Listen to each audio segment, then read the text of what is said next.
Começa agora pela sua TV Correio da Manhã, mais uma edição do programa Magna Vita. E hoje eu tenho o prazer de receber aqui nos estúdios da nossa televisão no Rio de Janeiro, na Barra da Tijuca, o jornalista Ricardo Bruno, que é uma referência, um nome nacional no setor da política, do jornalismo político, com a trajetória empresarial também, como publisher de uma das revistas que mais vendem a imagem do Rio de Janeiro positivo. Ricardo, é um prazer enorme, você conhecia os nossos estúdios e hoje está na posição inversa, porque eu sempre sou o seu entrevistado. E você?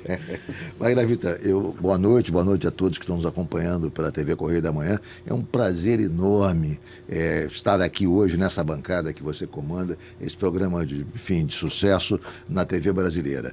E estou aí à sua disposição para a gente conversar sobre jornalismo, para a gente falar um pouco sobre os nossos projetos, sobre, o site que hoje nós estamos à frente, um pouco da história também, da nossa trajetória do jornalismo brasileiro. Mas vamos conversar primeiro pelo começo, que eu falo assim. Como é que Ricardo Bruno entrou no jornalismo? A história é uma história... Como é que você começou é uma história interessante.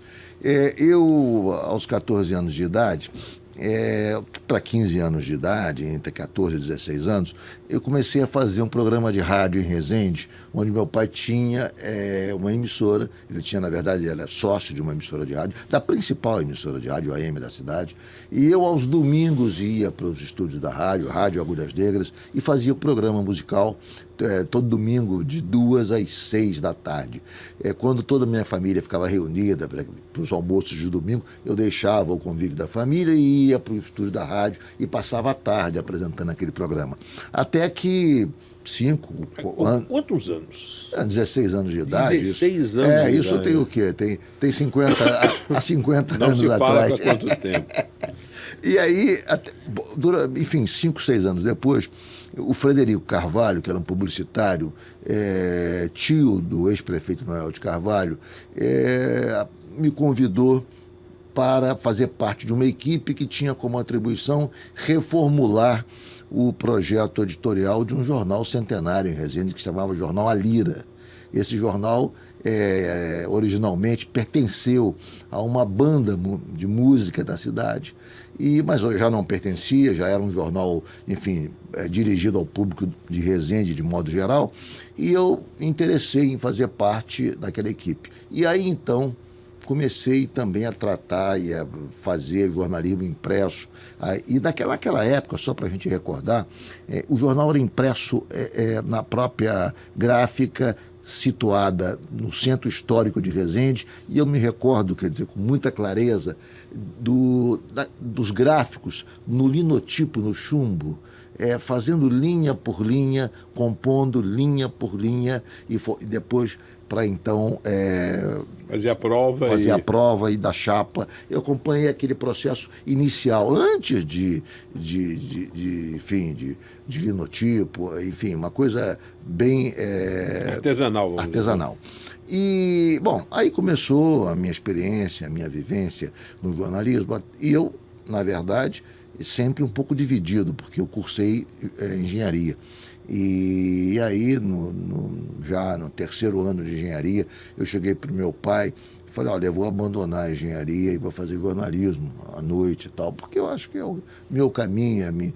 Aí meu pai, meu filho, não faça isso, conclua pelo menos o curso de engenharia, vá até o fim, e depois você verifica qual é o teu caminho, o que é que você quer. E eu, para atendê-lo, o que eu fiz? Eu cursava engenharia pela manhã e cursava jornalismo à noite. Na faculdade de Barra Mansa, e de manhã fazia jornalismo na Universidade de Volta Redonda. E fiquei dividido entre uma profissão e outra, que não tinha nenhum ponto ali de inserção, de interseção entre aquele mundo e o mundo do jornalismo. Até que eu comecei a colaborar, vez por outra, com o Jornal do Brasil. Houve um momento em que o correspondente do Jornal do Brasil em Volta Redonda, que era o Dário de Paula, ele não podia mais continuar à frente dessa tarefa, porque ele foi narrar futebol, veio para a Rádio Tupi e ficou ali aquele posto aberto. O Dário me indicou, fez a minha indicação para na época, para a direção aqui do JB, e eu comecei a fazer... O JB é aquela escola... No melhor momento do Jornal do Brasil.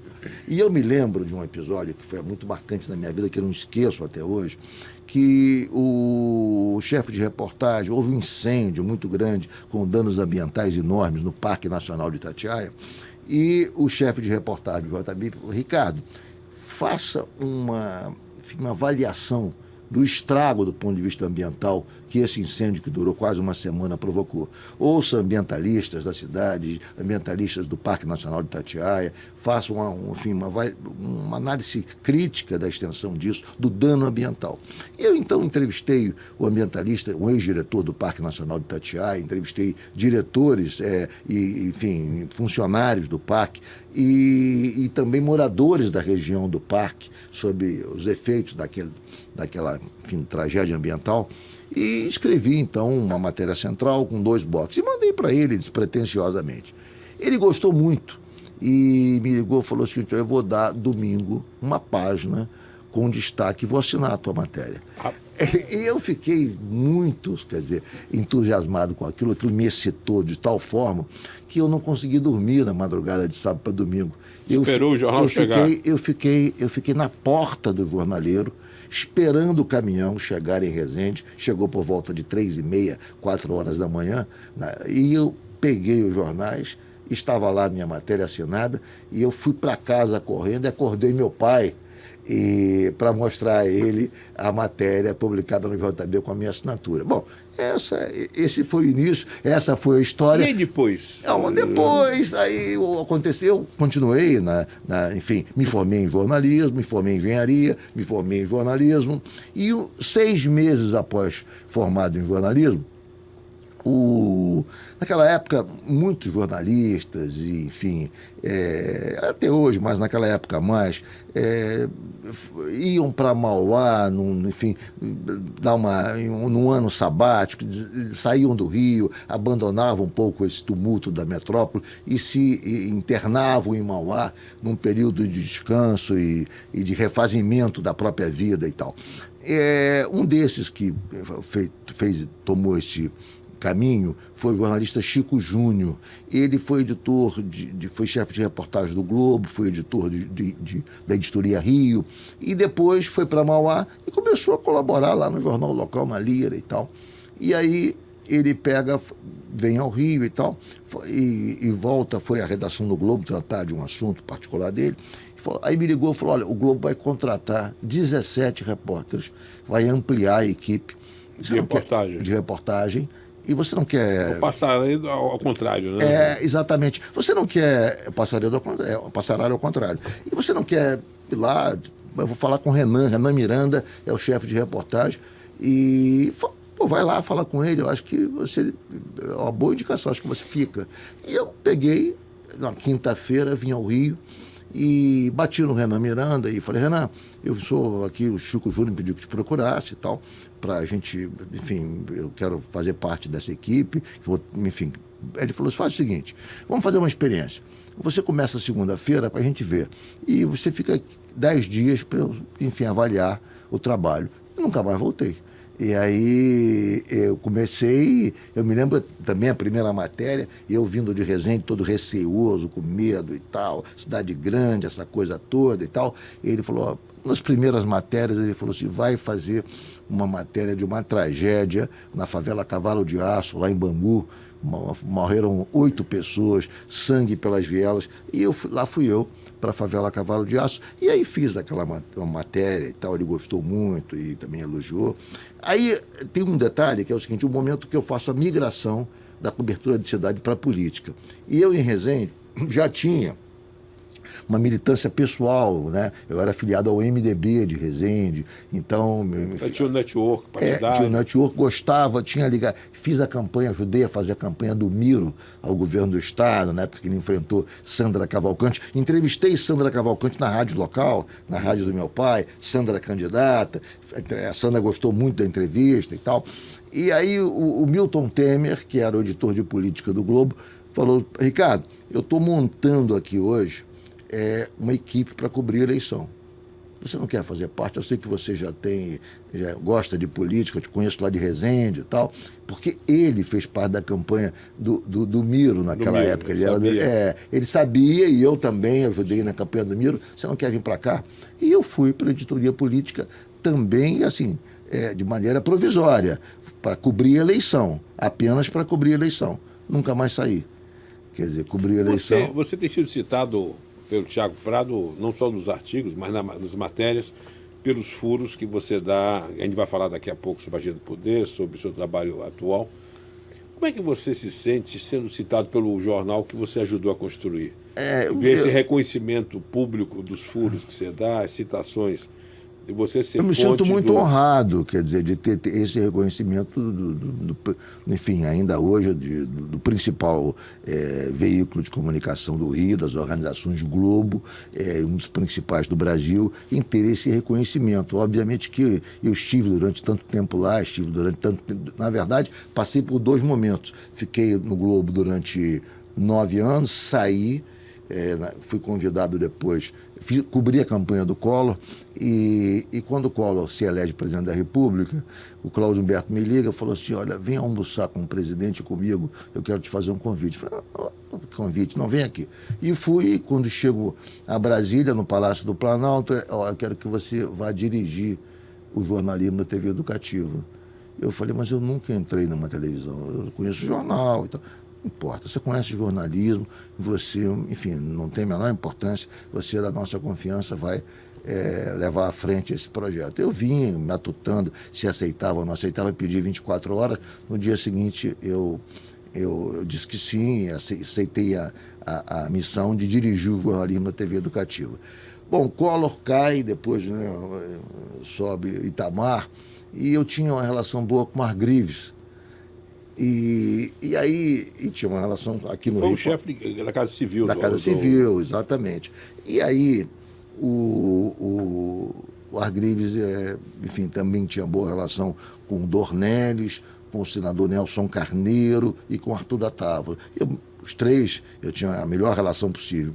E aí eles pegaram, o Dornelles um dia me chamou na Fundação Getúlio Vargas e falou: Ricardo, eu vou te indicar, eu falei com o Nelson Carneiro e falei com o Arthur, vamos fazer um documento conjunto, indicando você, agora, já que saiu o Collor e vai sair, portanto, a direção geral da televisão, eu queria que você assumisse a direção geral da televisão, não mais o jornalismo, mas aí a direção geral do núcleo do Rio e do núcleo do Maranhão. E aí, então, já eram 3.000 funcionários naquela época, então... o Margrives me chamou a Brasília, então aí eu saí do jornalismo e fui o diretor-geral do Globo. Diretor-geral da TV Educativa. Então a história foi um pouco... As coisas foram se emendando. Aí depois você volta para o Globo. Aí, bom, saio, aí fico esse tempo todo lá, até que saio novamente da TV Educativa, mas saio por que razão? Eu recebi um convite para fazer uma campanha eleitoral. E achei, assim, confesso que não tinha afinidade com a pessoa que me fez o convite, era um candidato ao governo do Estado, mas ele foi muito simpático e me fez uma proposta que eu considerava irresistível, uma proposta tentadora. E eu me lembro que eu fiquei matutando se aceitava ou não. Aí o Milton Coelho da Graça, que trabalhava com a gente na TV Educativa, eu falei: Milton, eu estou com a seguinte proposta, aceito ou não aceito? Ele: Ricardo, olha, você não tem o direito de dizer não. Você tem 2 filhas e tal, você não pode dizer não para isso. Eu falei: poxa, realmente e tal. Bom, aceitei a proposta vinha do general Newton Cruz, e eu fui coordenar a comunicação do general Newton Cruz na campanha dele ao governo do Estado. E qual era a conta? Bom, a proposta financeira é tão tentadora e eu dividi em 3 parcelas, enfim, a minha remuneração. Para começar, no meio da campanha e no final. Bom, a primeira parcela já significava 5 anos de salário na TV Pública. 5 anos. Eu falei: bom, na pior das hipóteses, eu tenho 5 anos de salário já antecipadamente pago. Bom, foi pago e tal. Houve o segundo pagamento e depois que terminou a campanha, eu não vou receber o último, né? Para minha surpresa, recebi integralmente o último salário E aí, enfim, aí continuei tocando a minha vida e tal, até que eu montei uma empresa de assessoria de imprensa, junto com o jornalista Hudson de Carvalho, e chegamos a ter, assim, enfim, uma boa quantidade de clientes, mais de 20 clientes, e até que um dia Antony Garotinho me liga e diz o seguinte: Ricardo, vem tomar um café da manhã comigo e com Rosinha aqui. Essa história de café da manhã, almoço ou café da manhã, né? Aqui no Palácio Laranjeira. Tudo bem, vamos lá. Quero te fazer um convite. Rosinha estava há 4 meses no governo, e com uma crise na área de comunicação enorme, o antecessor, enfim, era uma pessoa de campo, não tinha relação com os veículos de comunicação do Rio, com as cabeças pensantes da comunicação do Rio, com os dirigentes dos veículos. Eu queria que você assumisse a Secretaria de Comunicação do Governo do Rio. E eu vou te dizer o seguinte: do grupo todo que trabalha lá, só peço que você mantenha 5 pessoas, o resto você mantém ou não, a teu critério, a teu juízo. E vai cuidar não só da imprensa, como de toda a publicidade. E aí eu aceitei. Obviamente que me desincompatibilizei da empresa, da qual o Hudson Carvalho era sócio, e fui para o governo do Estado. A Rosinha é uma pessoa adorável, né? Como é que é o trato dela? Era uma pessoa adorável. Ela como governadora. Muita gente tem saudade dela. É diferente do marido, né? O Garotinho, a gente sabe muito bem, enfim, tem boa relação com ele, mas é uma pessoa um pouco mais ensaboada, um pouco mais, enfim, carregada digamos, de esperteza em dado momento. Então, a Rosinha não, uma pessoa pura, transparente, o que ela fala é aquilo que ela pensa. O Garotinho nem sempre é assim. O Garotinho fala algo... Ela foi uma grande governadora, né? O que o Garotinho fala nem sempre é o que ele quer e nem sempre é o que ele pensa. Ele é um estrategista, ele joga xadrez o tempo todo. Então ele às vezes fala uma coisa, mas ele quer chegar em outro lugar completamente oposto. Ela foi uma grande governadora, ela quando conversava, olhando nos olhos, era aquilo, não tinha nada além daquilo, não tinha nenhuma maquinação por trás do posicionamento dela, diferentemente do Garotinho, que sempre tinha alguma... Eu me lembro de uma essas coisas de assessorar, né? Agora falando de Garotinho, fazendo diferença entre Garotinho e Rosinha, um momento o Garotinho estava insistindo numa posição que eu achava equivocada, né? Enfim, posição política equivocada. Eu falei: Garotinho, eu acho que você, com todo carinho e tal, não quero aqui contestar, mas você que sabe o que faz, então você já foi governador, hoje ele era secretário de governo dela, você é candidato à presidência da República e tal, mas acho que você está errando por isso. Ele divergiu: não, você está errado, bababá. Eu falei: acho que você devia fazer isso. Não, eu discordo de você. Na reunião pública, 4 pessoas, também não é tão pública assim, mas ele discordou frontalmente de tudo que eu coloquei. Bom, uma semana depois, numa entrevista coletiva, o Garotinho repete tudo que você falou. Tudo que eu falei, como se tivesse assimilado 100%. Passou a ser ideia dele, né? Passou a ser genial. A ideia passou a ser dele. Agora, até que ponto ter sido secretário de Estado, estar no outro lado do balcão, ajuda a compreender esses bastidores da política que você faz na agenda do poder? Qual a importância de ter estado no outro lado do balcão? Eu pergunto isso até por causa própria, porque eu também tive chance de ser secretário de Estado de Turismo. Sim, lógico. Até que ponto ele dá uma leitura privilegiada? Não, com certeza dá, Magda, porque a gente entende... primeiro é o seguinte, a gente faz uma diferenciação clara entre o declaratório e o fato real, porque a gente sabe que há um esforço de todos os políticos em dissimular um pouco o que está acontecendo. A declaração nem sempre coincide com o que está acontecendo nos bastidores. Então, a primeira, digamos, certeza que nos ocorre é não confiar plenamente no declaratório. Tentar desvendar um pouco mais o que está por trás das declarações formais. Porque a gente sabe que... A equação de xadrez. Isso, porque a gente sabe, e a gente viu dentro do palácio, do outro lado, que o que estava ocorrendo era obviamente diferente do que era declarado, era diferente do que era apresentado nas entrevistas coletivas e tal. Isso era muito evidente, a diferença entre, quer dizer, o fato real e a apresentação formal do que estava acontecendo. Bom, esse eu acho que é o ensinamento mais claro. Então, assim, quando eu vejo algumas declarações, quando eu vejo... Enfim, eu tomo quase todas elas com desconfiança, achando que entendo a posição do político, entendo a posição do entrevistado, porque é o papel dele, mas eu sempre quero ir além do que ele está dizendo, porque eu sei que ele não está dizendo tudo. Aquela questão do rei nu, né? Não adianta botar uma manta que você enxerga... Agora, como é que você vê essa nova geração de jornalistas? Você tem um carinho muito especial... E tem uma relação muito especial com Paulo Capelli, com Pedro Figueiredo, com Gabriel Sabó. Como é que você vê essa nova? O próprio Thiago Prado, que te liga sempre. Eu acho que é uma geração muito competente. Obviamente que é uma geração que vive um momento diferente do jornalismo.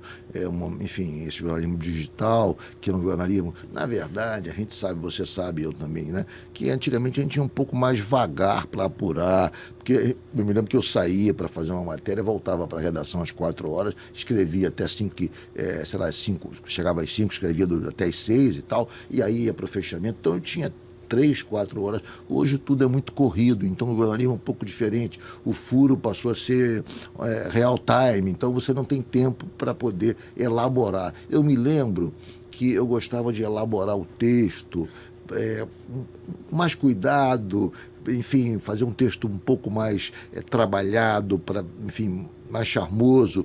Eu confesso que hoje, com essa necessidade de se ter, quer dizer, um resultado a curto prazo, quase que imediato, isso fica um pouco prejudicado. Tem que escrever muito rápido, tem que botar no ar muito rápido, obviamente tem que ser preciso. Então, tem que manter a mesma precisão, mas com muito mais rapidez. Então, eu vejo um pouco de diferença e acho que esses jornalistas dos tempos atuais conseguem fazer dessa forma de maneira muito bem, né? Paulo Capelli, Saboia e outros aí, como eles você são pessoas citou. que são preparados, eles se preparam, né? Quer Se dizer, preparam. não se deixam iludir pelaquela relação com o poder. E eu gostaria de falar agora da agenda. Como é que surge a agenda do poder? A agenda do poder é uma... Hoje, em termos de sites, é um dos principais sites brasileiros, está aí aparecendo o lettering aí da agenda. É um dos principais sites brasileiros na área política. A agenda do poder foi uma história curiosa. Eu, apresentando, quando saio do governo do Estado, o Flávio Martinez me convida para apresentar o programa Jogo do Poder na CNT. E está no ar há quantos anos? Está no ar, ele já estava no ar, na verdade, já há muito tempo antes de eu apresentá-lo. Só comigo eu já estava, há 18 anos. E eu comecei a apresentar o programa e com o boom da internet, enfim, o que aconteceu, talvez aos 20 anos, 18 anos atrás, eu comecei a receber sugestões. Por que você não migra um pouco para a internet, não faz alguma coisa dirigida à internet? E eu confesso que durante uns 3 anos eu resisti, cético um pouco, resistindo um pouco a me moldar a essa inovação tecnológica, a direcionar o meu esforço jornalístico para isso, como se aquele mundo não fosse o meu mundo. Eu falei, bom, eu não sei, internet e tal, isso, enfim. Eu comecei a olhar com atenção para aquele espaço, para aquele novo modelo de jornalismo, mas eu resisti por algum tempo em abraçá-lo, em aderi-lo. Não sei se é isso e tal. Bom, até que houve a necessidade, enfim, uma pessoa eu conversei sobre a possibilidade. Eu vou confessar aqui, enfim, teve uma situação comercial, uma pessoa que, enfim, havia determinada verba publicitária, mas só para a internet, não tinha verba publicitária para... Cada vez mais está ocorrendo isso. Então, e aí a pessoa falou, cara, eu até queria, mas eu não tenho como. E aí eu falei, quer saber, eu vou começar a tratar disso com alguma seriedade. E comecei, quer dizer, lentamente. Porque hoje as pessoas não percebem a estrutura que você tem. Jornalistas em Brasília, jornalistas nomes da grande imprensa que estão com você. Qual é a estrutura que você tem hoje? Hoje nós temos, na revista Rio Já, nós temos 12 pessoas profissionais, a maior parte deles 8 jornalistas, e gente do naipe de Aidano Mota, que é egresso do Globo, Mário Renato Marona, que foi, enfim, diretor de jornalismo do Globo em Brasília, editor-chefe do Jornal Nacional, enfim, quem mais? Ela é mensal, a revista? A revista é mensal. O Jean Teófilo, temos um time muito qualificado. E no site também, no site nós temos a participação, enfim, de jornalistas assim, consagrados na imprensa de cidade do Rio de Janeiro, como o Tiago, Carlos, egresso do Dia, temos o Marcelo, que, enfim, tem uma trajetória no jornalismo de Niterói muito grande, foi editor da Tribuna.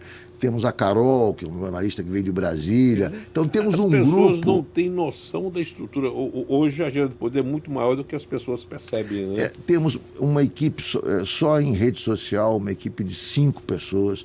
Temos equipe de repórteres. Temos o Vila Verde também, que foi do Dia. Só a equipe de repórteres, são mais 6 repórteres. E editores que fazem a edição da capa. Um começa às 6... Sem contar que você tem um puto especialista na área de TI que faz a sua gestão e de outros grandes sites nacionais. Também. O Nicolas, que é uma equipe de São Paulo, que cuida de toda a TI nossa e cuida também do site do Brasil 247 e de outros sites. Então, assim, a gente... E o curioso disso tudo, o Magnavita, é que o Nicolas trabalha de São Paulo, o outro trabalha de Niterói, eu trabalho do Rio, enfim, cada um trabalha, enfim, num local, numa cidade. Obviamente que a gente se encontra para afinar as posições em reuniões, mas o dia a dia é cada um na sua localidade. Agora, nós estamos chegando ao final da nossa conversa e uma das coisas que eu vejo é a questão da responsabilidade, porque tem muito jornalista que faz questão de ligar o ventilador ou botar fogo no circo. Quantas vezes você sabia que se publicasse, o circo ia pegar fogo e você, em prol do Rio, em prol de uma harmonia política, você deixou de ser um petardo destrutivo e deu até a notícia, mas equilibrando a informação? Isso acontece muito, né? Acho que hoje, quer dizer, eu confesso, Magnavita, que esse tipo de consciência, esse tipo de ponderação, eu adquiri com o passar dos anos. Eu, há 25 anos atrás, não resistia a qualquer ponderação. Eu achava que a notícia eu tinha que detoná-la a qualquer preço, a qualquer custo. Mas, com o passar do tempo, a gente vai amadurecendo, a gente vai vendo, enfim, como as coisas na prática se dão, a gente começa a fazer análises se aquilo vale a pena detonar naquele momento, ou se é melhor guardar aquela informação, aprimorar aquela informação, e daqui a um mês, daqui a 15 dias, quer dizer, noticiá-la, publicá-la com maior riqueza de detalhes e sem o efeito destrutivo bomba de Hiroshima, que teria se dado naquele momento. Então, isso, mas eu falo... Mas isso ajuda na credibilidade e na confiança ajuda, com a fonte, né? Ajuda porque a fonte confia mais em você e, ao confiar, volta, quer dizer, a te passar outras informações com exclusividade, e esse é um processo que vai se retroalimentando do ponto de vista, digamos assim, positivo. E eu hoje tenho, obviamente, esse tipo de equilíbrio, esse tipo de entendimento de que a informação é valiosa, sempre valiosa, e eu vou querer recebê-la a todo momento, mas é preciso dosar e digamos, avaliar qual é o momento adequado para publicá-la. Nem sempre o momento é o momento seguinte àquele que você recebeu com exclusividade a primeira informação. Você só tem filhas? Quer dizer, você tem 3 filhas. 3 filhas, 2 e uma caçulinha. Uma caçulinha agora, de 10 anos, exatamente. Muda ser pai? Não muda muito, Magnavita. E tem uma filha de muda muito. Idade muda, de 10 anos? Muda muito, Magnavita, porque primeiro que a época que eu tive as 2 primeiras... Uma delas é jornalista. É jornalista, a Roberta, a outra é médica. Eu estava trabalhando no Globo e trabalhava até as 2 da manhã, 1 da manhã, fechava pescoção, chegava em casa, não conseguia nem vê-las. Eu chegava em casa, meia-noite, 1 hora, elas estavam dormindo, elas estudavam de manhã, e eu, então, dormia tarde, acordava às 9 horas, elas já estavam na escola. Então, eu passava, às vezes, a semana inteira sem encontrá-las, só no final de semana. E também no final de semana que eu não estava de plantão, porque plantão de 15 em 15 dias. Eu me lembro que no episódio do Batomuxo, daquele acidente, lá na Marinha da Glória, era Réveillon, e eu não pude passar o Réveillon com minhas filhas, eu estava tudo programado. Eu fui Mas cobrir... hoje você compensa, né? Não, então, tudo isso para dizer o seguinte, hoje é diferente, hoje eu valorizo cada minuto. Eu priorizo... Viajo com ela e priorizo o momento a momento dessa relação. Ou seja, não que a gente goste mais de uma do que outra, ao contrário, a gente gosta das 3, mas você entende a importância da dedicação aos filhos de maneira diferente. Quando você vê a sua medida de 10 anos na internet, é mágico a cabeça de uma pessoa de 10 anos hoje? Não, é totalmente diferente, né? Eu vejo o desembaraço, que a destreza com que ela entra na internet e entra em sites e entra em aplicativos, coisa que eu demorei algum tempo para aprender, ela talvez tenha quase que fosse algo inato. Ela trata isso... É uma extensão natural. Agora, Ricardo, para finalizar, por que os governos tratam tão mal a área de comunicação? Não consideram que a comunicação social é uma obrigação do governante em prestar contas do que faz para A gente tem vários casos no Brasil de governadores que são excelentes e que o que ele faz não chega ao grande público por uma miopia na gestão da comunicação do Estado. Como é que você vê isso nacionalmente? É verdade. Acho que a comunicação em alguns governos e algumas administrações é muito falha. No próprio governo federal, né? No próprio governo federal é muito falha. E aí tem algumas razões, não existe uma única razão. Eu acho que uma das razões, quer dizer, da falha de comunicação em relação aos governos tem a ver com a matriz ideológica do governo. Os governos de esquerda desaprenderam a tratar, a lidar com a comunicação atual, com as redes sociais, enfim, é uma outra linguagem. Porque estavam acostumados a tratar com a mídia repleta de militância. Repleta de militância, exatamente. Quando isso deixa de ocorrer, eles, então, na verdade, perdem vantagem em relação aos governantes de direita ou de centro-direita que passaram a ocupar esse espaço com muita competência através das redes sociais. E aí, quer dizer, alguns governos... É preciso hoje, para uma comunicação ser efetiva, ter uma boa, digamos, um bom trabalho direcionado aos veículos tradicionais de imprensa, que complementam e dão credibilidade, porque nem sempre a rede social dá credibilidade, mas a rede social também é indispensável. Você não pode abdicar, enfim, de um bom trabalho direcionado às redes sociais. Está aí o caso de João Campos, que é um fenômeno, né? As coisas se complementam. Então, há governos que são bem-sucedidos na rede social, mas não tem um mesmo desempenho. Do prefeito do Recife. Do prefeito do Recife, mas não tem um bom desempenho na relação com a mídia convencional. E há outros que mantêm-se apenas com aquele padrão um pouco mais antigo de comunicação, voltado apenas aos veículos tradicionais, à Rede Globo, achando que tudo se resolve assim. Hoje não é mais assim.